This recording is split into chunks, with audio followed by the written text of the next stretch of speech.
না না, বাজারে তো বড় কোনো গরুই পেলাম না, সব মাঝারি সাইজের গরু। এসব গরু কিনলে তো চলবে না, মোড়ল সাহেবের তো সব থেকে বড় গরুটা লাগবে।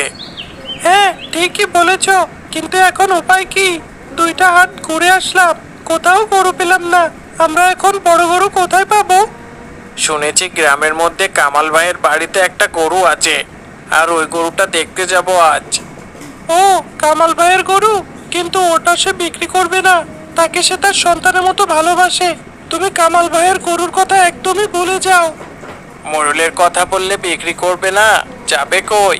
বিক্রি না করলে মোড়লের কানে দেব, বুঝলি? সে একটা ব্যবস্থা করবে। এহ, এহ, এহ, এহ।